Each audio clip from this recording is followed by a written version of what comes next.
Então, gente, o Mirko falou um pouquinho, né? Para quem não me conhece, sou o Frederico, né? Sou professor da UFPB. Eu estou como coordenador do programa de ecologia, né, da UFPB, Ecologia e Monitoramento Ambiental, né? Tem um núcleo, né? Desde da graduação, desde o final da minha graduação, eu trabalho com herpetologia, mas principalmente com serpente, né? Fiz mestrado, doutorado, e desde que eu fui para Paraíba tenho ah, como foco de estudo, né, as serpentes. E a gente fez um núcleo de estudos ecológicos de serpente, né, lá na Paraíba. Há uns 2, 3 anos atrás a gente começou um trabalho de educação ambiental também, né, um projeto de extensão que tá indo para frente, assim, com um monte de gente empolgada, que é o Educa Serpentes, né? Assim, eu tenho muito mais facilidade de falar sobre o Cerrado, porque eu vim de Brasília, eu vivi no Cerrado, né, toda a minha primeira formação. E quando eu fui para Paraíba, para cá, né, meu maior foco foi na Mata Atlântica, né, tanto que os trabalhos, até junto com a Rafaela, com o Mirko, né, são na Mata Atlântica. Mas o Mirko me chamou, era uma disciplina, né, que eu entendi. Então, assim, vai ser uma palestra, mas vai ser muito mais uma aula, assim, né? Procurei fazer sobre as serpentes da Caatinga, né? Então, como vocês estão tendo, né, aulas sobre a Caatinga, uma série de coisas iniciais, assim, na verdade, vocês já sabem, já viram, né? Então, é só um começo, uma introdução sobre a Caatinga que a gente faz quando dá aula, né, de um assunto, e aí depois a gente entra de cabeça nas serpentes mesmo, né? Eu falar um pouquinho da diversidade, né, dos bichos que a gente tem no bioma, né, e um pouco de alguns trabalhos que a gente vem fazendo, né, na Caatinga como um todo. Então vamos lá. Né? A Caatinga, vocês já sabem, né, talvez seja um dos termos, né, indígenas mais famosos, né, o que é Caatinga, né, a Floresta Branca, né, esse aspecto, né, claro que fica quando as árvores perdem as folhas, né, é um aspecto até meio rude para muitos, né? E até histórico mesmo, que leva até meio um preconceito sobre a Caatinga, né? É só olhar o relato do Martius, né? Que foi um grande botânico, né? Um dos grandes naturalistas que andaram pela Caatinga, né? Que fala que em toda parte, né? Somente se observa o quadro desolador de lenta destruição, né? Assim nós vimos essas caatingas medonhas, né? Isso ele andando lá pelo norte da Bahia, né? Pela Caatinga baiana, né? Então, você lê isso, você fala, uau, né? Que lugar desolador, né? Assim, mas na verdade a Caatinga tem todos os seus encantos, né? Principalmente quando chove, né? O Mirko estava falando, não sei se foi Caatinga, foi Mata Atlântica, mas quando chove a Caatinga ela explode de vida, né? E é muito legal assim, né? Ir para algum lugar que é extremamente seco, extremamente árido, né? E depois de uma grande chuva você vê uma série de bichos, uma série de vida, né? E fica nessa dualidade, né? Como a Euclides da Cunha falou nos Sertões, né? Barbaramente estéreis, né? Maravilhosamente exuberantes, né? Então, as caatingas têm essa dualidade, a caatinga, né? Os fisionomias florestais da caatinga tem essa dualidade que é extremamente interessante de se estudar, né?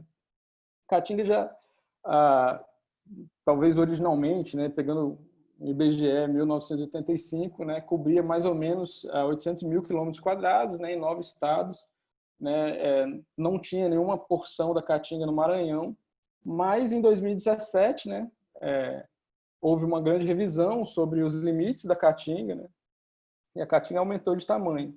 Né? Então, hoje a gente tem porções da Caatinga em todos os estados do Nordeste, mais o norte de Minas. Né? E essa nova, né, composição da Caatinga é interessante até em termos biogeográficos e em termos de diversidade de espécies. Né? Se a gente pensar, a Caatinga perdeu uma parte, que é a região de Campo Maior, né, para o Cerrado, hoje é uma área considerada como do bioma Cerrado, mas ganhou uma grande parte, né, para baixo, né, a região de São Francisco e Gurgueia, que é uma área que era considerada uma área de cerrado, uma área de transição de cerrado, e hoje está na Caatinga, e acaba que alguns exemplares que eram, né, considerados dessa região para o cerrado, hoje eles estão presentes no bioma, né, aumentando a riqueza do bioma como um todo. E a Caatinga faz parte, né, de um conjunto de biomas ou de, né, domínios, né, dependendo da forma que é colocado, que são as grandes florestas tropicais sazonalmente secas das Américas, né? A Caatinga seria a maior dessa floresta, dessas florestas secas, né, decíduas, na América do Sul, mas tem outros ecossistemas que se parecem, né, e que tem uma semelhança interessante com a Caatinga. Então, assim, tem alguns termos, né, que chama Caatinga. O que é a Caatinga, né? Floresta tropical decidual, sazonal, floresta tropical sazonalmente seca, né? Na verdade, essa é a Caatinga das depressões interplanálticas, né? A Caatinga mais conhecida, né? Essas florestas que perdem as folhas sazonalmente, né? Fica com esse aspecto rude que eu falei no começo, né? Mas no bioma a gente tem áreas de exceção e locais, né, diferenciados, né, dentro da Caatinga. Algumas dessas áreas de exceção, por exemplo, no Raso da Catarina, aí da Bahia, né, é um lugar diferenciado da Caatinga, ou na faixa do Planalto da Borborema, né, que pega Paraíba, Pernambuco, né, que é onde ocorrem uma das áreas talvez mais interessantes aqui para perto, né, que são os brejos de altitude, né. São áreas muito interessantes em termos florísticos e faunísticos.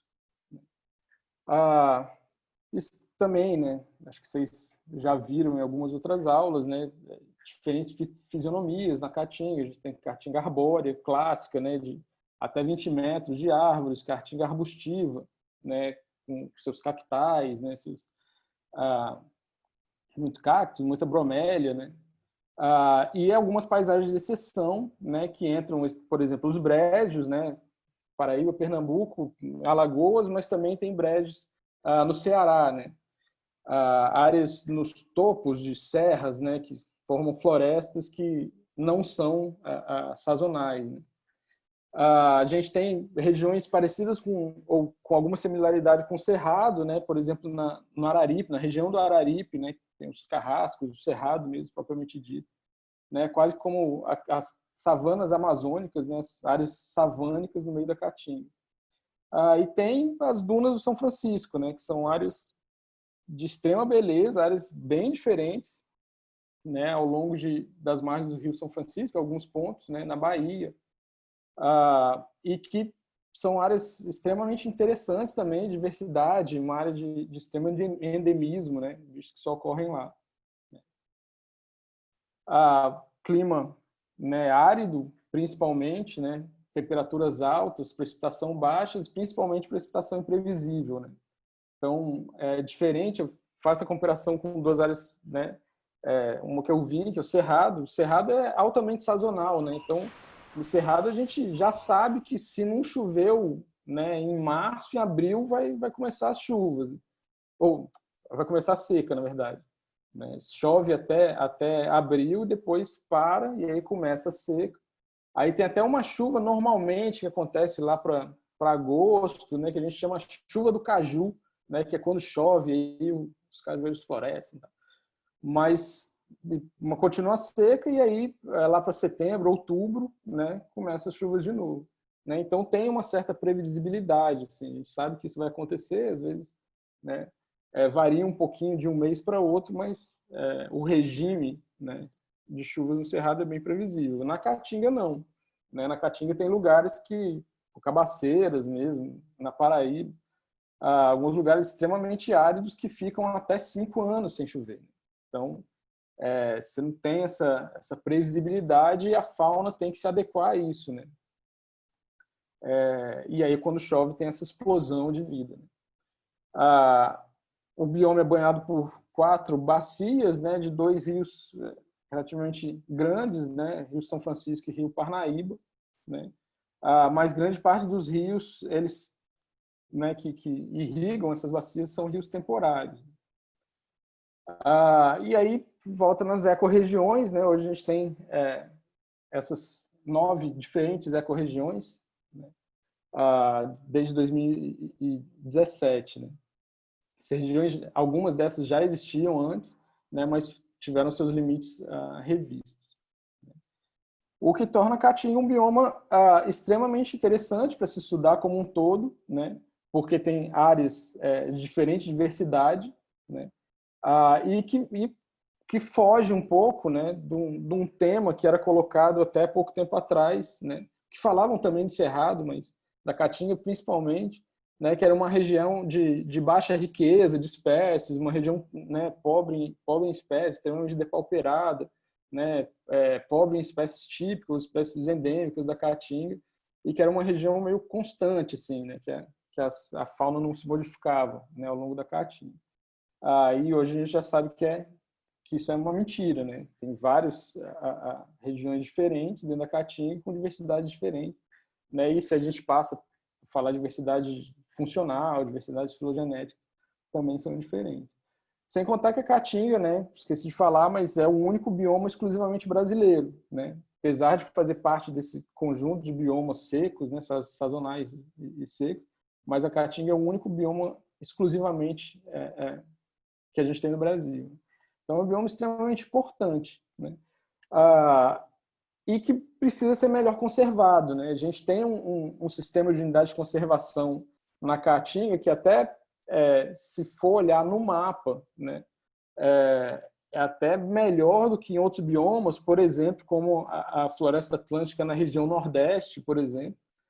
Mas muito dessas unidades de conservação, elas não estão efetivamente, elas estão no mapa, mas não estão efetivamente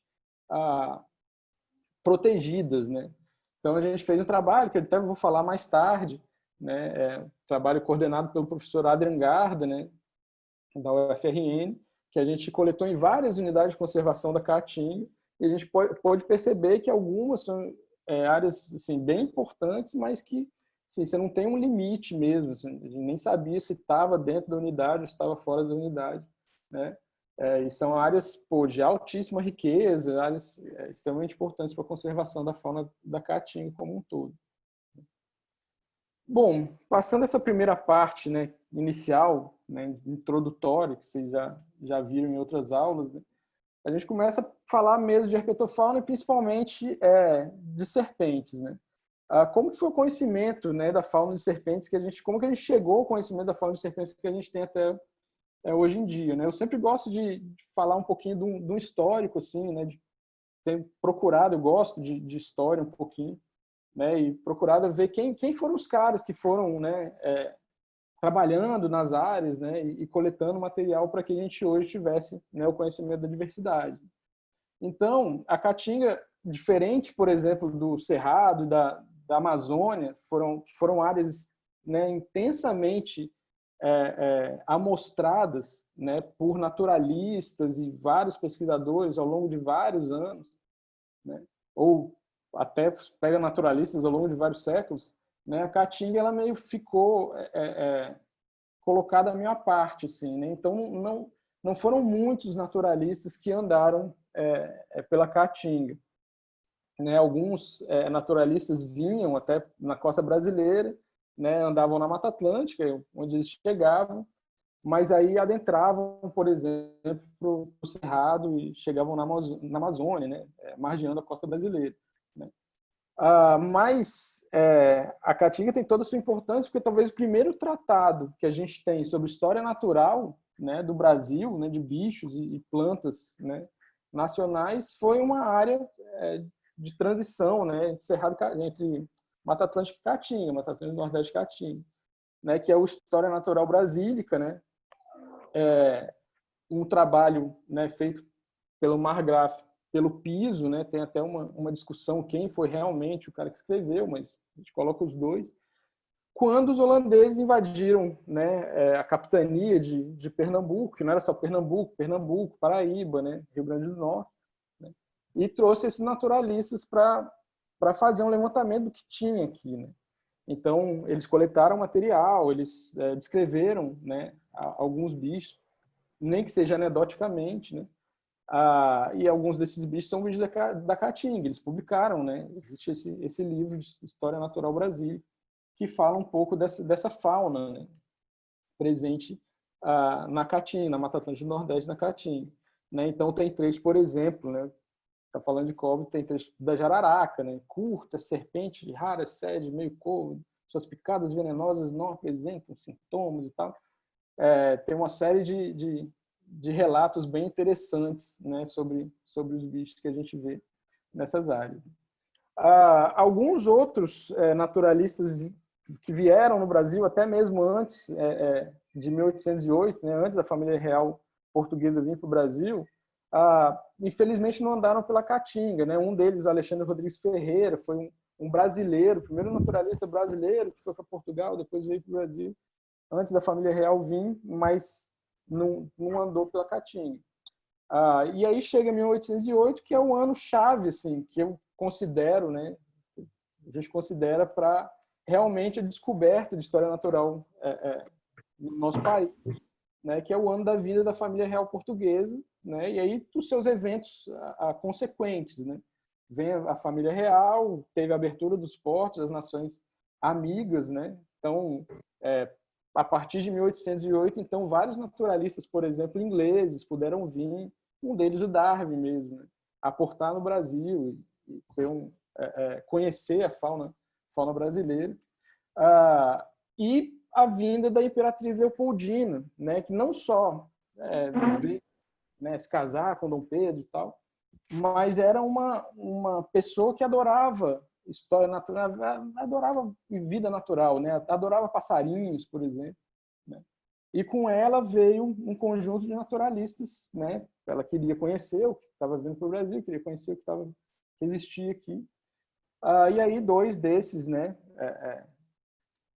naturalistas que vieram para o Brasil são extremamente importantes para o conhecimento que a gente tem de história natural até hoje em dia, o Spix e o Martius, né, que fizeram a grande expedição bávara, né, e eles passaram pela Caatinga, como eu falei no começo da apresentação, né, mesmo que não tenha sido de uma forma muito legal, né, porque o Martius falou que a Caatinga era meio estranha, né.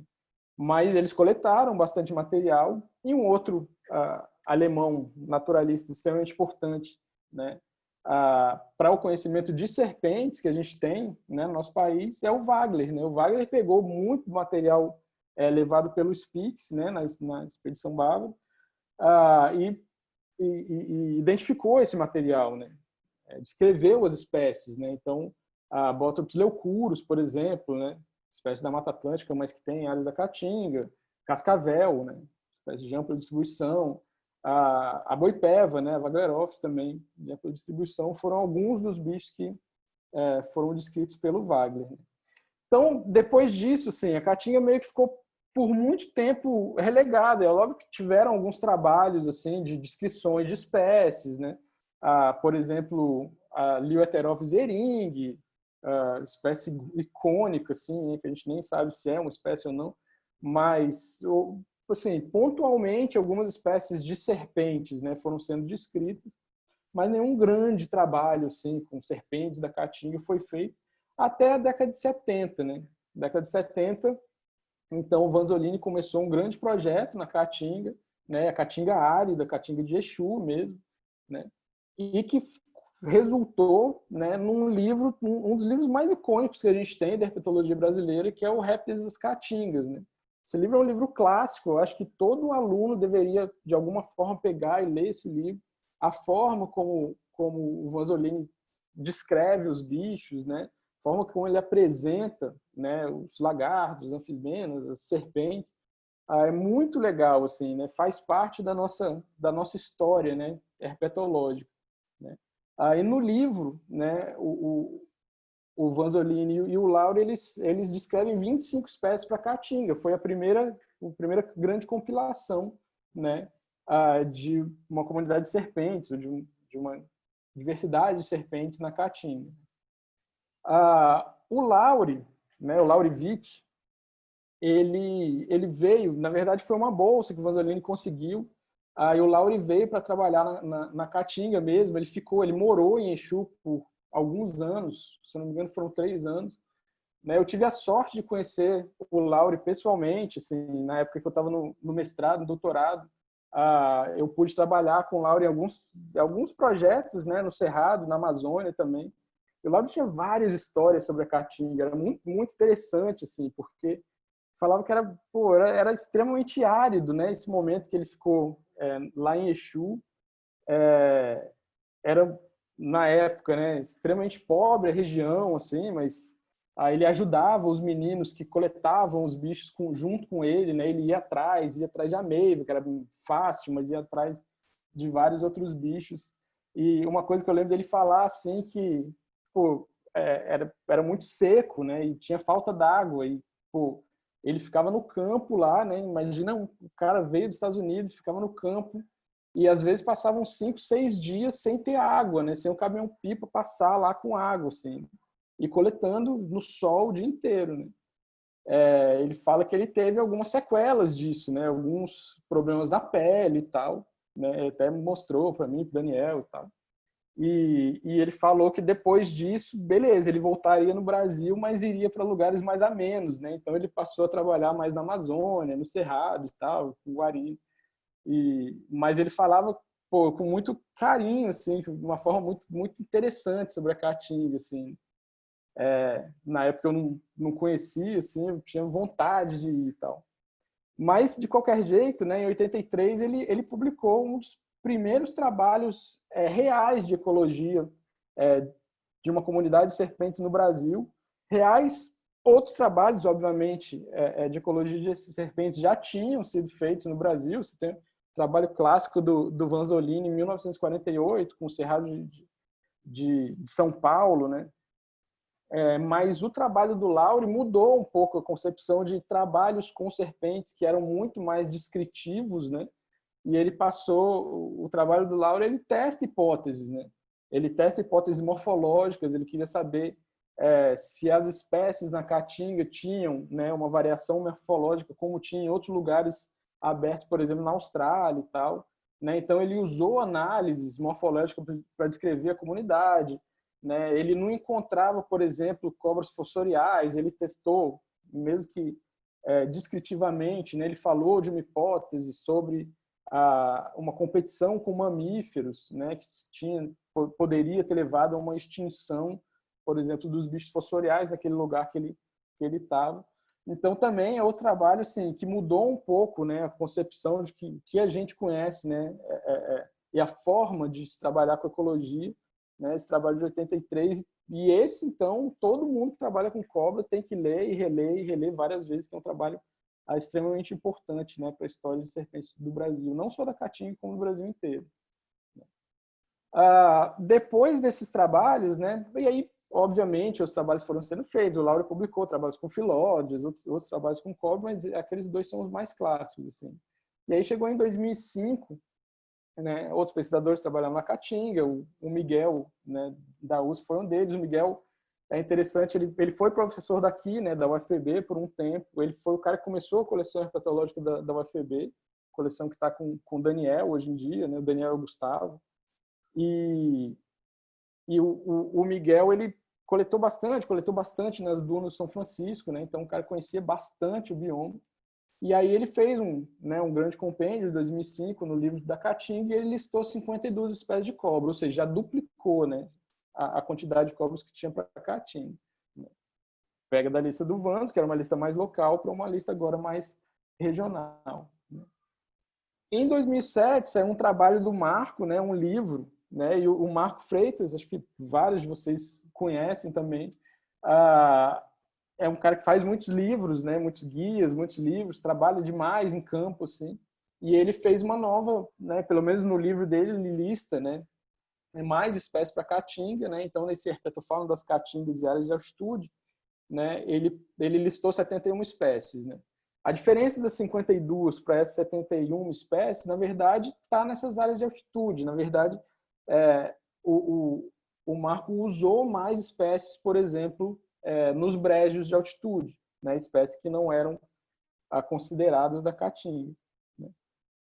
E aí, finalmente, chega em 2014, né? E aí é um trabalho de longo prazo, né? As publicações saíram em 2014, o livro saiu em 2017, mas os trabalhos da Thaís Guedes, né, pesquisadora que está hoje em dia lá no Maranhão, né? Ela fez o doutorado, se eu não me engano, no Unicamp ou na USP, mas foi com Otávio Marques.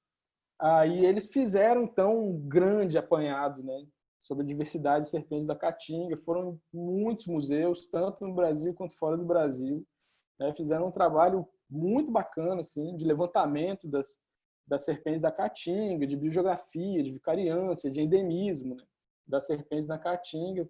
Foi um trabalho de coleta, assim, coleta de dados, né, massivo. E aí a lista também pula, né, de 70 e poucas espécies para 112 espécies. No livro já tem 113, porque depois dos trabalhos nas otaques, por exemplo, uma espécie, pelo menos arenense, a Merotípus arenense, tinha sido descrita. Então, teoricamente, tinha 113 espécies para Caatinga em 2017. Né? E aí, caramba, né? Aumenta demais a diversidade de cobras da Caatinga, você fica até espantado, assim, né? Porque esperava um número menor. E quando a gente pega os trabalhos de comunidades, né, em áreas da Caatinga, a gente normalmente encontra um padrão, né? Um padrão de uma riqueza de espécies, né? E aí são trabalhos a longo prazo, né? Trabalhos com serpentes ou com herpetofauna de mais de um ano, né? Coletando com vários tipos de amostragem, né? Então, esses trabalhos variam, né? Desde trabalhos, por exemplo, em Exu, do Lauro, tinha, se eu não me engano, 19 espécies, né? Mas tem um trabalho numa área extremamente árida, né, de Pernambuco, um trabalho de até duas alunas, hoje minhas alunas de mestrado, né, da Vanessa e da Jéssica, elas encontraram 12 espécies, né, mas talvez uma das áreas mais pobres, mas normalmente essa riqueza varia ali entre 16 espécies, por exemplo, no semiárido da Bahia, né, 24 espécies, né, no Piauí, lá numa área, né, do Piauí, 25 espécies, 25 nas dunas. Então, chega nesse limite, né, de 25, 26 espécies, né, por exemplo, vamos falar em média entre 15 a 25 espécies. Pontualmente, a gente encontra esse número de espécies na Caatinga. Se for comparar, por exemplo, com a Amazônia, né, Manaus tem mais de 80 espécies. Né? Se for pegar Brasília, né, a gente tem mais de 60 espécies no único lugar. Né? Se for pegar algumas outras áreas assim. Mas isso é muito bacana, porque se você olha, a Caatinga ela pode ter um pouco menos de espécies pontualmente, mas ela vai ter uma diversidade beta, ou seja, uma mudança de espécies entre, né, as áreas bem grande, para dar uma composição tão grande de espécies como 113 por aí, espécies. Né? Isso é bem interessante, isso levanta perguntas e hipóteses sobre a Caatinga serem testadas. Então, agora eu vou falar um pouquinho, né, sobre a diversidade, né, das serpentes da Caatinga. Acho que isso como aula, né, é o principal, para quem não conhece um pouco as cobras mesmo, sim. A gente tem, né, 2, 3, 4, 5, 6, 7, 9 famílias, né, são as famílias clássicas de serpentes, né? No Brasil, a gente tem representantes na Caatinga, né? Aqui está 103 espécies, né? A família mais diversa é a família de Dipsadidae, a família que é mais diversa em qualquer lugar do Brasil mesmo, família típica da América do Sul, né? Mas tem outros componentes interessantes, né? Viperide, por exemplo, é uma família rica, Colubride também, né? Na Caatinga. Então, começando com as cobras basais, né? A gente tem 5 espécies de amerotífilos, né? Os tiflopídeos, né? É interessante essas duas espécies aqui de cima, Amerotipus ionenag e Amerotipus amoipira, né? Bichos das dunas do São Francisco, de áreas de exceção mesmo, né? Amerotipus arenensis, que foi descrita recentemente, né, para um brejo de altitude em areia, mas que hoje já se sabe que tem em outros lugares, né? Da Caatinga também, né? E espécies de ampla distribuição, como Brongesmianos reticulatus, né? Reticulatus mais amazônico, Brongesmianos tem em tudo que é lugar. Né? Tem um único Scolecophidia anomalepidide, né? Um único Liotíflops, um bicho estranho de ter, mas esse bicho mesmo, né? A distribuição desse bicho é esquisita, é um bicho que a gente encontra bastante em Brasília, por exemplo, Brasil Central, do tipo Sternetes, e que é encontrado em alguns pontos na Caatinga também. E Das cobras, dessas basais, né, a gente tem a cobra que talvez seja mais típica, né, não só da Caatinga como do Nordeste, que é a cobra chumbinho, a Epictus borapeliotes, né, antiga Leptotyphlops, né, que tem a pontinha do focinho amarela, a pontinha da cauda amarela também. É um bicho que, pô, bem comum, assim, que dá em vários lugares, né, até lugares urbanos mesmo. Tem gente que morre de medo desse bicho, mas é um bicho que não faz mal nenhum, né? Então, no momento, né, fofura que minha filha assim adora, na casa da avó dela, né, ela mora numa casa e tem um terreno com areia, de vez em quando a gente acha uma cobrinha dessa, ela pega, cobra chumbinho, né, já sabe, com 2 anos de idade já sabe o nome da bichinha, sabe que não faz mal nenhum, assim, bicho legal de ser usado até como educação ambiental mesmo. Depois a gente tem o Anilhos, né, Anilhos citali, é um bicho meio de transição, né, entre as cobras basais e as cobras derivadas. É um grupo que já historicamente, né, tem registros fósseis até de anilhos, né, várias espécies, mas hoje em dia só tem essa espécie, né, que é Anilhos citali. É um bicho tipicamente amazônico, mas que ocorre, né, no norte do Cerrado e ocorre na região oeste da Caatinga também. Aí passa para as jiboias, né, salamantas, os boídeos, né? A gente tem 5 representantes, né? Das salamantas a gente tem 2, uma que é clássica do Nordeste, né, que é Epictus assisi, né, a salamanta, né, das áreas áridas do Nordeste. E a Epictus crassus, que é hoje em dia o bicho representante do Cerrado, né? Mas que ocorre na Caatinga também. Jiboia, normal, Boa constrictor, né, um bicho que todo mundo conhece. Jiboia é outro bicho, assim, eu coloco isso aqui, esse meu filho, né, o Léo, né, ele também, né, a gente tenta mostrar os bichos para ele, para não ter medo, não ter problema, e hoje a gente, né, discute bastante. Aconteceu esse caso do menino com a Naja lá em Brasília e tal, e pô, essa relação que a gente tem, pô, é legal ter os bichos em casa, não é legal ter os bichos em casa. Na verdade, não é legal trazer os bichos de fora para cá, né? A gente tem tanto bicho legal assim que a gente poderia ter como pet, né? Assim, não vou entrar aqui se isso não legal juridicamente, né? Mas se é legal, legal, né? Se é bacana ter os bichos em casa. Mas de qualquer forma, assim, né? A gente precisa entender, né? Que os bichos não são maus, né? E as cobras, por muita gente ainda, né, no Brasil, são vistos como bichos maus, bichos do demônio, né? Bicho que vai causar um mal e tal. Né? Então, assim, a gente tem vários bichos que podem ser usados, por exemplo, para educação ambiental, para mostrar que os bichos têm o seu papel na natureza, são bichos que não precisam, né, ser mortos e tal, né? O pessoal pode gostar desses bichos. Né? E aí, bom, continuando os boídeos, a gente tem sucuri, raro pra caramba, né? Quase não existe mais, pelo menos na Caatinga ou no Nordeste como um todo, mas tem registros históricos, né? Tem alguns lugares ainda. E a corais hortulanos, né?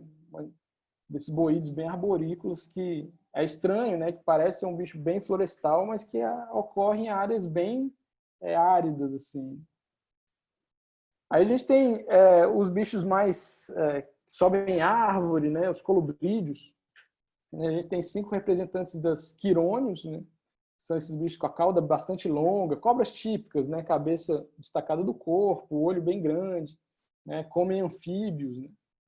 Alguns desses bichos ocorrem nas matas, né? Quirônios bicarinatos, por exemplo, né? Só nas áreas mais florestadas mesmo, florestais. Outros ocorrem em áreas mais áridas também. Desses bichos, desses colubrídeos, né? Na verdade, a grande maioria são bichos mais florestais, né? Que vão acontecer na Caatinga, por exemplo, ou nos brejos, né? Ou em áreas de uma vegetação mais densa, né? Uma vegetação maior. Então, o Dendrophydium atlântica, né? O Dendrophydium que foi descrito para a Mata Atlântica do Nordeste, mas que ocorre em áreas de brejo, né? Dimoluber brasile, Dimoluber dicros também, né? Bichos bem mais, dicros principalmente, né? Ligado bem mais à floresta. Brasília ainda tem em áreas de cerrado. né, drimar com corais, a papa-pinto, né, bicho bem grandão, assim, bicho bonito, né? O pessoal confunde com a caninana. Oxybelis ennius, né, que apesar de ter o corpo bem alongado, né, o focinho fino, mas é um bicho que ocorre em áreas abertas também, em áreas áridas, né? Simophysis rhinostoma, um bicho difícil de achar, bicho muito mais comum no cerrado, né? Mas é difícil de achar um único colobrídeo desses, né, que é meio falso coral, bem falso coral. Né, Palusófilis bifossatus, né, antiga Mastigodrias bifossatus, bicho que vive perto de água, muito mais comum, por exemplo, no Pantanal, né, em algumas regiões do Cerrado, mas que ocorrem aqui no Nordeste também. Leptophis, né, Aetula, um bicho clássico, um bicho não tão comum, um bicho que aparece bastante. Caninana, também, bicho clássico. E Spilox sulfuris e Mastigodrias bodaerti, esses são bichos raríssimos na Caatinga, né, bicho muito mais de mato. E as tantilas, né? Na verdade, eu coloco Tantila marcovânia aqui porque está nos trabalhos, está nos trabalhos da Thaís, né? Está no livro. Mas marcovânia foi sinonimizada há pouco tempo atrás com Tantila melanocéfala. Né? A Tantila marcovânia seria um bicho endêmico de um lugar, né? Que é o Pico do Jabre, só teria no Pico, né? Que é uma área de brejo da Paraíba. Mas foi sinonimizada, mas assim, né, tem gente que meio que discorda disso, né? Então, como taxonomia, tem vários taxonomistas aqui, sabe que as coisas podem, sei lá, mais trabalhos, mais coleta de dados, não é um bicho muito amostrado, quem sabe esse bicho possa ser revalidado um dia. E Tantila melanocéfala é um bicho, né, bem comum, é um bicho que tem em vários lugares no Brasil, um bicho que come lacraia, né, um bicho bem diferente de todos os outros colubrídeos. Aí passa para as cobras que a gente chama de as dormideiras, né? Os bichos que comem, por exemplo, minhocas, né? Os atráctos, os bichos se enterram, né? Bichos também não muito comuns de se encontrar, pelo menos para cá, mas são bichos bem interessantes, né? E as dipsas, né? Que também comem coisas moles, né? Comem lesmas, né? Então, dipsas sazimai, dipsas variegatas também, bichos mais florestais, e Dipsas micani, antiga Seminomophis micani, Dipsas neuvide, né? Esses bichos já ocorrem em áreas mais abertas também. Na verdade, neuvide é um bicho, esse bicho daqui é um bicho que ocorre nos brejos, né? Mas é um bicho que tem uma distribuição maior, né? E os dipsadines que comem anfíbios, né? Imântode, cibum, leptodeira, né? Bichos que comem pequenos anfíbios e pequenos lagartos, alguns deles, né? Imântodes também pode comer pequenos lagartos. Leptodeira é clássico de comer anfíbio. Xenopholis undulatus, que é um bicho meio diferentoso, até mesmo a filogenia desse bicho né, é meio duvidosa, assim, aonde que o bicho, de quem que ele é grupo irmão. É um bicho antigamente tipicamente florestal, ele ocorre, né, a gente na Caatinga ocorre nos brejos, né, a gente já pegou esse bicho na floresta atlântica, né, do Nordeste também, mas é um bicho que tem no Cerrado, é um bicho que tem na Amazônia, né, é um bicho com uma distribuição bem estranha, assim, não é muito fácil de entender a distribuição desse bicho, não. E aí começa a família mais diversa, né? Os dipsadídeos, né? E aí tem os Lapomorphini, né? Os Apostolepes, que são bichos mais comuns, né? Apostolepes cearense talvez seja um dos bichos mais comuns. Tem as Apostolepes gabói e arenárias, são bichos endêmicos, bichos encontrados nas dunas do São Francisco, né? Algumas Apostolepes típicas do Cerrado, Amodites assimilis. Apostolepes thales de Lemay, talvez um dos últimos bichos a serem descritos para cá, assim. Thales de Lemay é interessante porque foram descritas duas espécies, né? Thales de Lemay e Maria, e aí logo depois foi sinonimizado em um único bicho, que é esse. Algumas cobras aquáticas, Helicobus angulatus, leopardinos e modestos, ok. Helicobus infrateniatus é um bicho muito estranho, a gente vai discutir ele um pouco mais tarde. Hidrops triangulares, né? Um bicho da Amazônia que ocorre nos brejos do Ceará, né? Aí tem cobras de capim, né? Teniophalos affinis e occipitalis, cobras bem bichos terrestres, né? Cobras corre-campo, né? Phyllodes natereri, talvez outro bicho bem comum na Caatinga. Na verdade, Phyllodes natereri é um bicho bem comum no Brasil, né? Mas na Caatinga ela ocorre, acho que gosta de sol bastante, né? Então é um bicho comumente encontrado na Caatinga. Patagonienses, agazis, então é bem mais difícil, né? Um bicho mais cerrado. Phyllodes olferse, Phyllodes é estiva, olferse é mais comum, né? Estiva bem mais raro. A Tropidodrius striaticeps também, super raro na Caatinga. O Psomorphis gilberti. Psomorphis gilberti era um bicho considerado bem raro antigamente, ninguém conhecia muito bem esse bicho. E hoje a gente tem pegado esse bicho com muita frequência, principalmente na Mata Atlântica, né? Na cidade da Rafaela, lá em Rio Tinto, né? Cidade que eu dou aula, esse bicho aparece lá no meio da universidade. Então, o bicho não é tão raro assim, na verdade, a gente não coletava nos lugares que ele existe, né? Os pseudoboínes, né, que tem as mussuranas e as falsas corais, né? Então, as mussuranas, cobras pretas, né, o pessoal conhece bem as cobras que comem outras cobras, né? Então, não mata uma mussurana porque é o bicho, né, que vai comer outras cobras, até venenosas, né? Mas nem todas essas cobras comem outras cobras. Pseudoboa nigra, né, leva fama de mussurana, mas na verdade ela vai comer lagartos. Fimófis, que é um bicho que tem a rostral pontudinha para cima, também come lagarto, né? Mas boruna e clélia, assim, né? São bichos que comem cobras. As oxyrhopus, né? Típicas, né? Falsas corais, várias espécies. Né? Ciflófis também, falsos corais, arborícolas. As rodriguesófis, que antigamente eram fimófis, né? São bichos interessantes, assim. Chui e Scriptocerbates são bichos das dunas de São Francisco também, né? Bichos endêmicos. Né? Iglesias já é outro bicho com uma distribuição maior, mas é um bicho bem interessante também. Os Taquimenini é um grupo bacana de se estudar, principalmente na Caatinga, porque pensa que é uma cobra arborícola que come anfíbios, você não esperaria. Né? Normalmente espera que esse bicho vive em florestas fechadas, né, próximo a cursos d'água e tal. Mas é um bicho que se dá bem, né, em vários ambientes, até mesmo antrópicos às vezes, né? E alguns bichos são típicos da Caatinga, né? Hipocone pálidos não, né? Mas esses três, né? Tamnodinacis alme, fênix, sertanejo, são bichos bem representativos assim da Caatinga. Dentre as tribos, né? Xenodontine é a tribo mais diversa, né? Também as cobras de capim, Erythrolampus esculape, bicho bem raro na Caatinga, né? Erythrolampus almadenses, miliares, Maria Helene, bichos almadenses menos, mas miliares, Maria Helene, Peniogaster, mostroenses, bichos ligados à água, por exemplo, né? Bichos comem anfíbios, vivem próximos a cursos d'água, né? Erythrolampus poecilógenes é um pouco mais árido, sim, né? Um bicho que já sobrevive em lugares mais áridos, assim como Erythrolampus viridis, né? Talvez de todas essas cobras de capim seja o bicho mais típico da Caatinga, né? Caatinga árida, você encontra esse bicho verdinho lá andando, né? Entre as bromélias e entre os cactos, assim.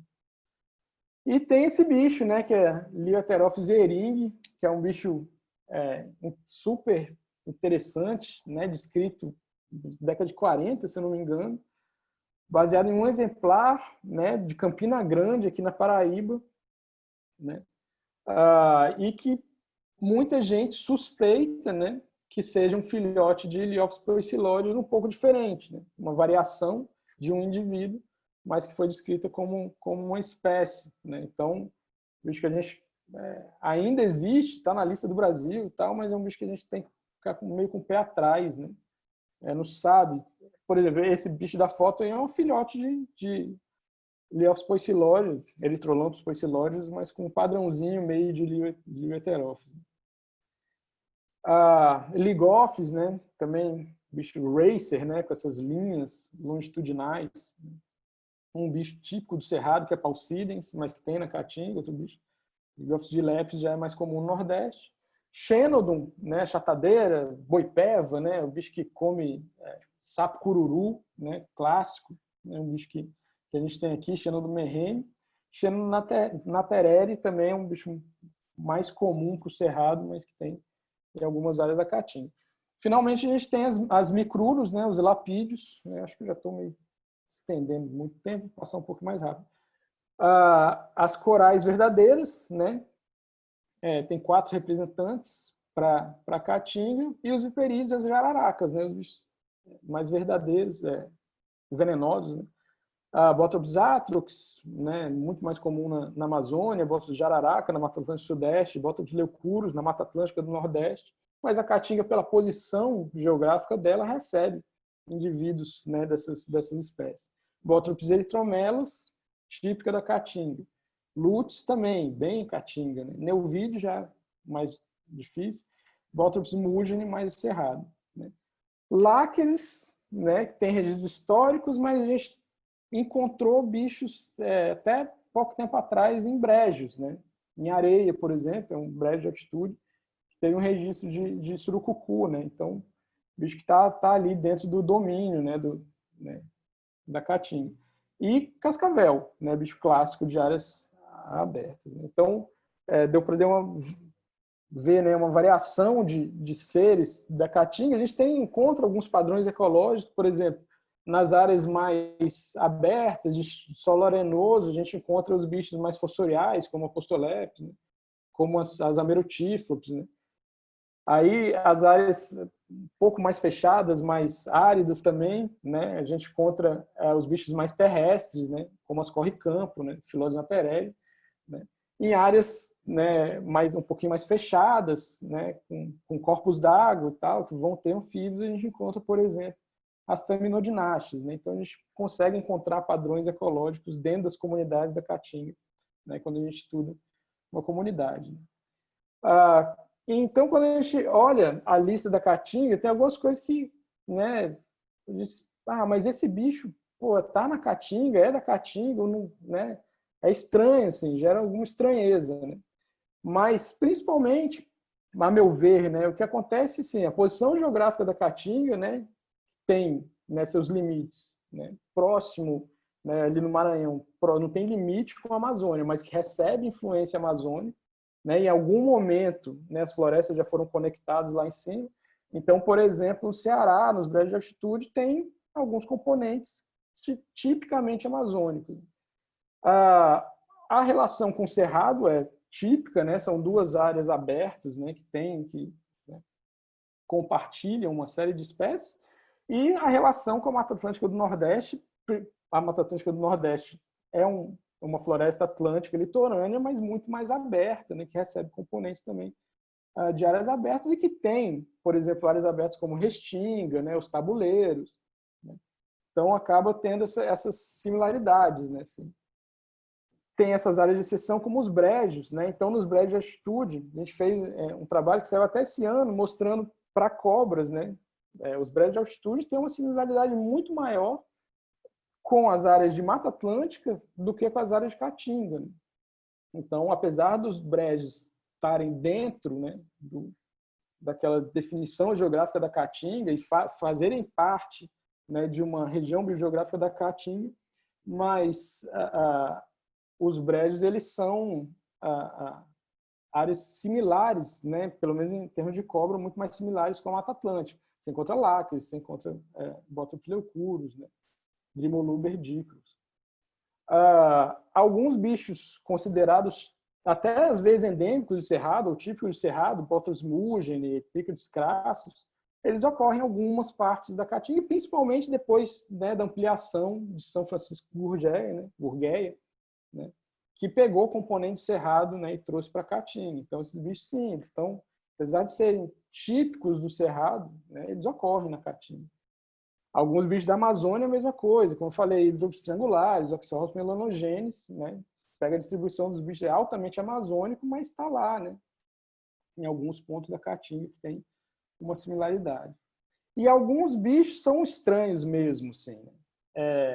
A gente até meio truca, assim. Por exemplo, Helicops infrateniatus é um bicho muito esquisito, porque é um bicho típico do sul do Brasil, né? E tem um indivíduo coletado para Campina Grande, que está no Museu do Rio. Né? E esse bicho, ele é realmente um Helicops infrateniatus. Né? Então, assim, a gente fez um grande trabalho das cobras da Paraíba e esse foi um dos bichos que a gente discutiu, coloca ou não na lista da Paraíba, a gente resolveu não colocar, porque pode ter sido um erro, assim, é muito estranho um Helicopus infrateniatus do sul do Brasil vir parar na, sabe, Campina Grande, é quase que falar que hoje em dia tem margem em Brasília, né? A gente sabe que, né, não tem, assim. Então é um bicho que tem que ter uma certa ressalva, assim. Micrurus frontalis também, né? Um bicho, por mais que esteja no limite ali, é um bicho que o limite máximo é Barreiras, na Bahia, né? Mais próximo da Caatinga. E Barreiras é uma área de cerrado, né? Então, cerrado mesmo, assim. Então, assim, pode ser que até tenha ali no limiar, assim, mas também é um bicho que talvez não seja um bicho da Caatinga. E em relação ao endemismo, né? E de forma alguma, né? Quando eu falo isso, né? Algumas, mas pô, são trabalhos publicados. Eu sei, e o trabalho, por exemplo, da Thaís, do Otávio, são trabalhos belíssimos, né? Que enriquecem demais o conhecimento de fauna de serpentes que a gente tem no Brasil. Mas, assim, algumas coisas, né, o conhecimento vai sendo ampliado. Então, por exemplo, bichos são considerados endêmicos da Caatinga, né? Epictia burapeliotis, Epicrates assisi, né? Postolepis cearensis, boirona sertaneja e Erythrolampus viridis, né? Eles podem ser típicos, assim, né, fotografia da Caatinga tem esses bichos, mas eles não podem ser chamados de endêmicos da Caatinga porque a gente pega esses bichos na praia aqui, né, na Paraíba, por exemplo. Não só na Paraíba, mas na Mata Atlântica do Nordeste. Né? Então, Epicrates porapeliotis a gente pega aqui em João Pessoa. Né? A Epicrates assisi a gente pega em Rio Tinto. Né? A gente pega esses bichos nas restingas, né, da APA de Mamanguape, a gente pega nas restingas de Gramame, por exemplo. Né? Então, na beira da água mesmo. Então, assim, ou a gente entende endemismo, né, de uma outra forma, né, ou esses bichos não podem ser chamados de endêmicos. Mas isso não tira, né, de forma alguma a importância, né, dos bichos endêmicos da Caatinga. A meu ver, pelo contrário, né? A meu ver, você tirando esses bichos que ocorrem na Mata Atlântica do Nordeste, você vai ter os bichos realmente endêmicos que ocorrem, por exemplo, nas áreas de exceção da Caatinga, né? Então, Rodrigues Offs, as amerotíflopes, né, ocorrem em áreas de dunas, né? Algumas das serpentes em brejos, né, que estão ali no limite da Caatinga. Né? Então, as Taminodinastes mesmo, Alme, sertanejo, né? Fênix, né? Então são bichos, pô, esses caras eles são, né, bichos endêmicos mesmo na Caatinga. E aí, assim, uma coisa legal que eu pude participar, né, desde que eu vim, né, em 2009 para cá, foi um trabalho, um grande projeto, né, que o Adrian coordenou e chamou pesquisadores, né, de vários campos, assim, né, várias universidades, que foi um projeto, né, de representatividade da herpetofauna e unidade de conservação da Caatinga. Né? Então, o grupo, né, de pesquisadores foram, né, em várias unidades para mostrar com o mesmo padronizado, né, com o mesmo padrão, usando o mesmo tipo de armadilhas, né, o mesmo tipo de unidades amostrais. Né? E aí acabou que saíram vários trabalhos, né? Eu pude participar de alguns deles, né? Chamados sempre herpetofauna das áreas protegidas na Caatinga. Né? E muito interessante que esses trabalhos eram trabalhos até temporalmente padronizados, né? Eram um mês ou um mês e pouquinho de campo, né? Mas relativamente um mês de campo. Se a gente pega as listas de serpentes, são muito interessantes. Assim, apesar da diversidade das listas serem diferentes, as espécies serem diferentes, mas a riqueza das espécies é bem parecida. Né? Então, a gente pega o trabalho 1, né, que foi no Raso da Catarina. A gente, naquele mês, pegou 11 espécies. Né? Aí pega o 2, na Serra da Capivara. Pegamos 11 espécies de serpentes naquele mês, de trabalho, né, de inventário. No Catimbau, pegamos 11 espécies de serpente também naquele mês. Quando a gente relembra, né, uns trabalhos que eu coloquei no começo, trabalhos a longo prazo na Caatinga, e pensando que os números pontuais variam, né, ali de 16 a 25 espécies, que a gente vê que o que a gente fez nesse trabalho, né, é óbvio que para lagartos, para anfíbios é diferente, mas para serpentes, um mês de campo na Caatinga, né, usando tipos de armadilha, um monte de gente coletando dia e noite, a gente pega mais ou menos a metade da fauna de serpentes que a gente vai ter naqueles locais. Né? Isso é bem legal, assim, né? Até para pensar em projetos futuros. Né? Você quer, você está trabalhando com, por exemplo, com inventários rápidos da fauna, você quer, eu queria coletar pelo menos metade da fauna de serpentes que eu tenho nos lugares. Para a Caatinga, talvez um mês seja um tempo legal de se ficar no trabalho com vários tipos de armadilha coletando, né? Que a gente tende a pegar mais ou menos a metade dos bichos que tem nos locais. Né? Então, por exemplo, bichos que tem, né, locais que a gente inventariou com maior número de espécies. Né? Aí, Chapada Diamantina. Por que um número maior de espécies? Primeiro, Chapada Diamantina não inventoriou só a área de Caatinga, né? Inventoriou a área de Cerrado também. Está na Caatinga, está no bioma Caatinga, mas várias dessas espécies eram em áreas de Cerrado. Então, já aumenta o leque, né, de espécies que se tem na Chapada Diamantina. O Siridó dá para fazer essa comparação. Né? No mês que a gente ficou lá, né, o pessoal pegou no Siridó, eu já fui no Siridó, mas não nesse trabalho. O pessoal pegou 8 espécies, né, naquele mês. O Siridó é um lugar extremamente inventariado, até a Thaís, né, inventariou, a Elisa, né, trabalhou no Siridó, ou trabalha no Siridó. E a lista do Siridó tem ali 15, 16 espécies, né? Se não me engano, são 15 espécies. Então, naquele mês que o pessoal pegou 8 espécies, é quase que a metade, né, das 15, 16 espécies que você tem no Siridó. Né? Em Ubajara, né, foram 23 espécies, mas, na verdade, Ubajara já tinha, né, espécies coletadas antes do nosso inventário. A gente pegou, se eu não me engano, 10 espécies. Ubajara eu fui, eu estava lá. A gente pegou 10 espécies, mas a Débora, né, que está no Ceará, ela já tinha um trabalho dela de doutorado, né, tal.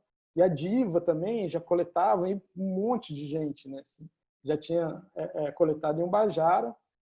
Então, a lista fica maior mesmo, né, 23 espécies. Mas naquele mês a gente pegou, se eu não me engano, foram 10 espécies.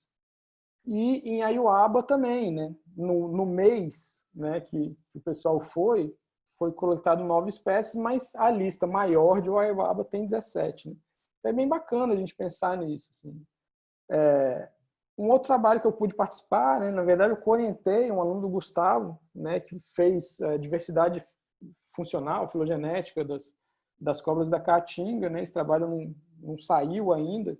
Quem sabe um dia o Pedro se anime para publicar, mas um trabalho bem bacana mostrando a diversidade nas diferentes regiões biogeográficas da Caatinga. Né? Tem uma diferença grande, por exemplo, entre as depressões sertanejas, né, meridional e setentrional, são as áreas mais diversas, comparado, por exemplo, às dunas e tal, e isso reflete nas diversidades filogenéticas e funcionais também dessa área. Finalmente, o livro, né, que eu fiz, né, trabalhos junto com o Gentil, né, o Washington e o Rômulo, a gente fez um livro sobre as serpentes aqui do estado, né, e que tem os seus componentes da Caatinga. O Washington é um cara que trabalha numa única área da Caatinga, que é a Fazenda Almas, por mais de 10 anos. Né? Então, um cara que conhece muito bem dos bichos da Caatinga, e ele pegou 20, na Fazenda Almas a gente tem 22 espécies, pega todas as áreas que a gente inventariou da Caatinga, o conjunto de espécies são 22 espécies para Caatinga. Né? Então, a gente tem essa diversidade de espécies na Caatinga paraibana, né, de 22. Caatinga paraibana está na mesma região biogeográfica, então não teria essa grande variedade de número de espécies. Né? Então, assim, acho que deu, né, acho que já passei até o tempo, deu para dar uma ideia geral, assim, né, como aula, né, da serpente da Caatinga. Como eu disse, assim, né, eu não sou especialista na Caatinga, a gente acabo participando de alguns projetos do Adrian. O Daniel Mesquita mesmo, ele está com um projeto agora, né, também financiado pela FAPESC, que na Caatinga, né, de trabalho de mudanças climáticas, um projeto super, super legal, assim. Não pude ir na primeira viagem, mas espero ir nas próximas, e várias coisas estão acontecendo aí, mas, assim, na verdade tem muito trabalho na Caatinga, assim como tem muito trabalho no Nordeste como um todo, E com cobra, né, que, bom, puxando para o meu lado, é o bicho que eu mais gosto, né? Não posso falar que eu acho que tem mais herpetólogos que trabalham com anfíbios aqui, né, pessoal do Mirco, mas assim, cobra é um bicho super, super legal, super interessante de trabalhar, assim, né? Tem muita coisa a ser vista, né? Então, bom, era mais ou menos isso, né, da aula. A gente pode discutir um pouquinho agora, né, sobre isso.